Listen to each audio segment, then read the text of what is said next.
İndi də burada mənim sözüm bilirsiniz kimədir? O ailəli qadınlar var ha, tüz sizə. Başqa oğlanlarla, başqa gədələrlə yalışıb danışırlar.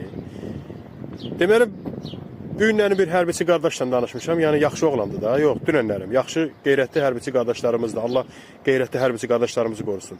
Deməli deyir qaqa, Allah'ın olsun, neçə dənə ailəli qadınlar yatır mənim şəxsimdə, şəxsi olan yerdə. Neçə dənə ailəli. Baxıram, cavab verirəm ki, ailəlisən, deyir, ailəliyəm. Sizin boynunuzu yerə soxun mən. Siz nə yeyirsiniz, nə içirsiniz, siz nə ilə qidalarsa, bəzi tuvar ailəlilər. O ərivin çörəyinə hörmət elə də, sənin burnundan gəlsin o çörək. Sənin burnundan gəlsin, sən utanmırsan bəs o çörəyi yeyəndə. O çörəyi yeyəndə sən utanmırsan, hansı üzlə sən o çörəyi yersən, sənin ərin işləyir, gətirir, halal qazanır, sən də başqa oğlanlarla, başqa gədələrlə yalışıb danışsana, sizin boynunuzu mən yerə soxum. Bəsdir, niyə? Valla Allah hamd olsun, Rusa lağ edirdiniz, siz Rus qadınlarına lağ edirdiniz. Allaha hamd olsun, Rus qadınları, bax öyle sizin kimi qadınlardan yaxşıdır, qeyrətlidir. İraq yaxşı bizim xanımlarımızdan. Bəsdirin də, ailəlilər bəsdirin də, ailəli qadınlar, bəsdirin də, bəsdirin.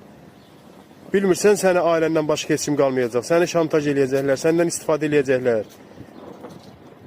Valla biabırsılıq deyil, Quran hamd olsun. Belə olmaz da.